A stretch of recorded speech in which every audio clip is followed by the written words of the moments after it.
Hook 'em, baby. Hook 'em. Win, lose, or draw. Always put them horns up. For sure. For sure. Especially after today. Guys, this is Jimmy from CFB Enthusiasts. We're about to talk about Texas's belt to ass performance against Oklahoma and Red River. For a second straight year, I might add. Second straight year, Oklahoma doesn't score a touchdown against Texas in this vaunted defense. In a game Texas desperately needed to have any type of hopes at the college football playoff, which is a long shot in and of itself, along with making the SEC championship game. We shouldn't be worrying about that. But for us to have any chance of those two things, we needed to win today. Back against the wall. Our teams heard the noise. We just lost to Florida in a very disappointing game. They put belt to ass to us. All the Arch Manning talk, all the offensive line talk, even talk of what's going on with the defense. We're talking about John Mateer being this great player that, everyone should be scared about. He's winning the Heisman and all that good stuff. And Texas just came in there and played up to their potential for the most part. Now, there was still a lot of things that had me frustrated. A lot of things I'm sure had y'all frustrated as Texas fans. But we have a lot to be happy about. We have a lot to be happy about. And I'm glad we were able to get this win. I'm so proud of the guys, so proud of the team for being resilient and battling back after a really tough week last week at Florida. A really tough first half, too, where we had breaks not go our way. And honestly, we're just getting in our own way. For us to be resilient in a lot of spots and to come out on top like this, it was beautiful. I knew our defense was going to play a lot better. The Florida game was an outlier for me personally. I was really surprised, and that's why I was really disappointed in the Florida game, because I believe we have a top 10, top 5 defense. And Florida just pushed us around and beat us up like we owed them money along the lines of scrimmage. Right? And even in the back end, our guys are getting bullied by Dallas Wilson. And they showed up. They proved why they had all the hype in the offseason as a top 5 defense. Colin Simmons went unhinged. 2.5 sacks? 2.5 tackles for loss. He had an outstanding game. Brad Spence. I feel like Texas fans, we aren't talking about this guy, but Brad Spence played a lot today. He played very well today. And he's been playing. He's been ramping up his reps. If y'all didn't notice. And for him to have a sack today, 2 tackles for loss, and countless other plays where he was very disruptive on John Mateer, I really like what I saw from him. I really like what I saw from Hero Canoe. I really like what I saw from Watson and all the front guys. Even Anthony Hill had a really good game. The back end had a really good game. Why? Okay, so I picked Oklahoma to win this game because of the fact that I didn't know how the hell Texas was going to deal with Oklahoma's pass rush on the other end. Right, with R. Mason Thomas and those guys. With how bad our offensive line looked against Florida. I didn't know how we were going to do it. Well, you know how to remedy all that and neutralize the pressure? Run the damn football. And that's what we did. And one of the biggest issues this entire season has been run blocking. We have not been able to get the run game going. And for the first time this year, we were in rhythm for a consistent amount of time.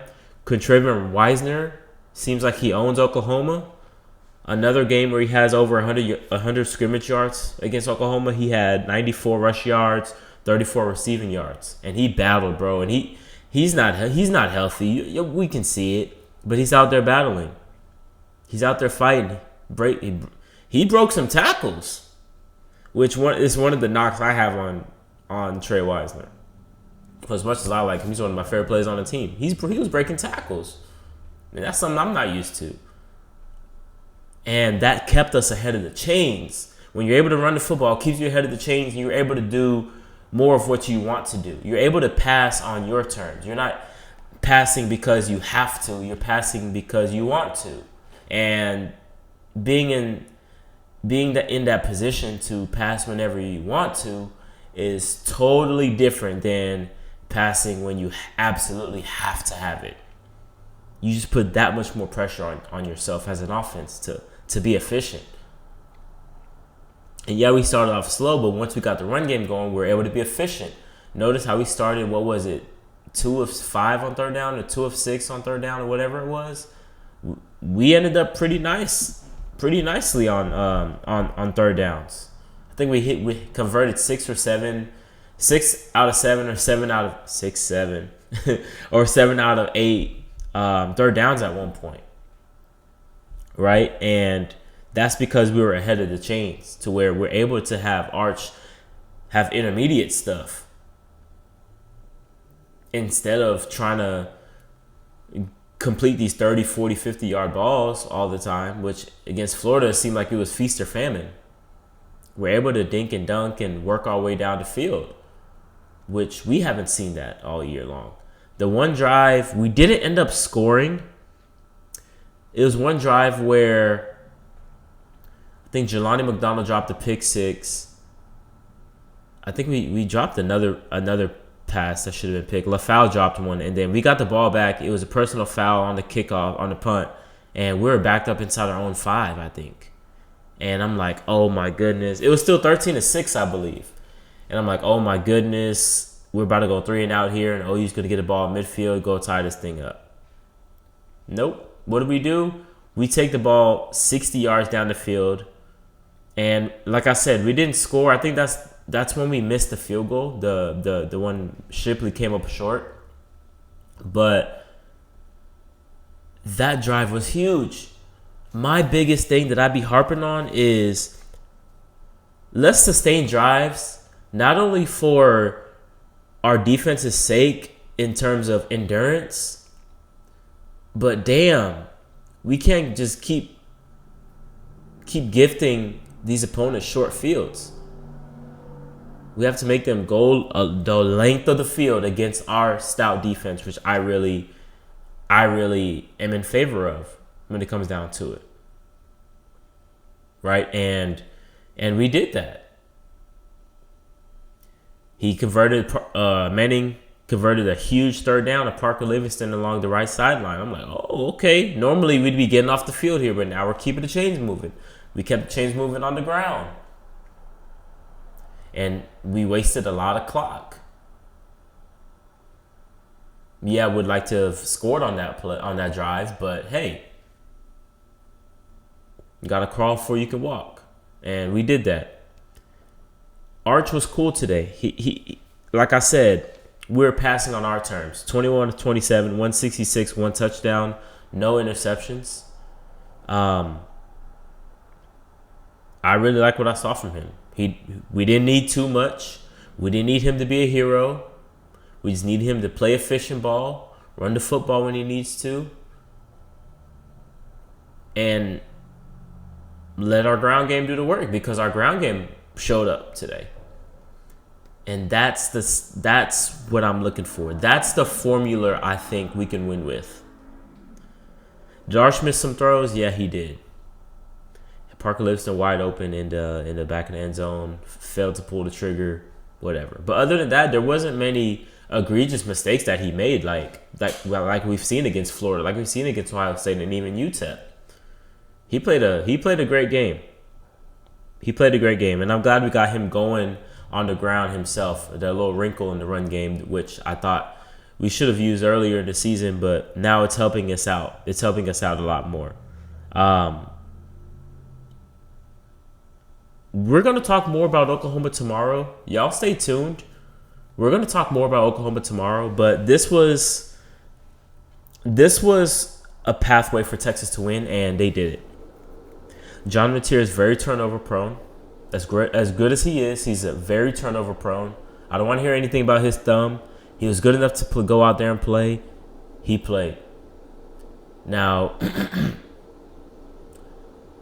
he's very turnover prone. We forced him into a couple turnovers, although we didn't convert on any of those turnovers. And John Mateer can't be your running game. Oklahoma had 48 yards rushing today. They're not going to be able to sustain that in the SEC. Your quarterback's already banged up. You have to find a running game if you're Oklahoma. You have to.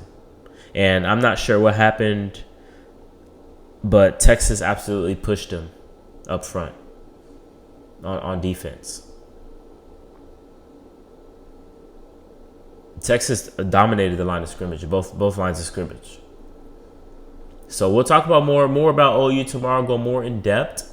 But this is a Texas video, and I'm very proud of the guys. Even early, like I said, we started off really slow. We had Brooks 2 penalties, I think, on that first drive, and I think Emmett Mosley had a penalty, and I'm like, we cannot get out of our own way. And then the negative plays too, that they just they irk me. They irk me. The screens irk me.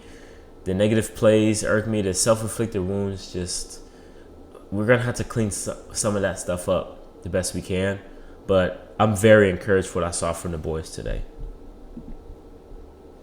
Who do y'all think deserves the game ball if y'all are a Texas fan? Do you think it's Brad Spence? Do you think it's Ryan Niblett? Shout out to Ryan Niblett returning a kick for a touchdown, which, you know, I thought we were mediocre in the return game at best. I think he's the complete opposite of what Silas Bowden was. Silas Bowden was reckless and he didn't care, and, you know, he was very adventurous, and Ryan Niblett was the complete opposite, very conservative. I wanted to see something a little more in the middle, and we saw that. He took a return to the house. I love that. Do you think he's the player of the game? Do you think Colin Simmons is the player of the game? Do you think, I don't know, Manny Muhammad player of the game? Or Contravion Weisner? You know, we had a lot of guys step up. And I'm very proud of our guys. Now, the next thing for Texas is to put one foot in front of the other, continue to block out the noise, and move on to Kentucky. Because, yes, Kentucky's not good. They're very physical. And last time we went on the road against a physical opponent, didn't end too well. So can we carry this over into the next week against a team that's not your rival? Right? A team you might not be getting up for emotionally the way you would against Oklahoma. That's the next step to, okay, now we're riding the ship. If you go to Kentucky and it's some sloppy ass game and we're in the battle in the fourth quarter, then how much have we gotten better? It's going to be a question of how much have we gotten better. But if we go down there and we take care of business, we should have no problem beating them. But we'll talk more about that this upcoming week. But I'm glad Texas was able to get this win. And that's what I love about college football, man. Texas, your back is against the wall. You're preseason #1. You're ranked 3. You're unranked now. You just lost to Florida in embarrassing fashion. They just dominated you. Their head coach is on the hot seat. You're playing your rival. Their star quarterback is coming back off of surgery. It took him only 17 days to come back. And our defense struggled last week. Our offense can't find a rhythm. And they come out there and win. Like, college football is just so unpredictable. You don't know what to expect week to week. And that's what we should love and appreciate about the sport. The roller coaster ride that these teams and these players go through on a week to week basis. You just don't know. And you just can't come up with firm conclusions in college football. Maybe in other sports you can come to conclusions about players and teams, but in college football, you cannot come to conclusions.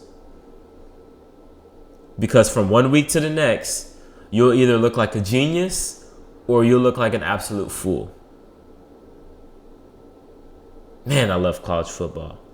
But y'all go ahead and like, comment, share, subscribe. We will have our Week 7 recap me, Jacob, and Pat, like we always do. So stay tuned for that. That's coming tomorrow. Other than that, this is Jimmy for CFB Enthusiasts. Hook 'em! All the live long day.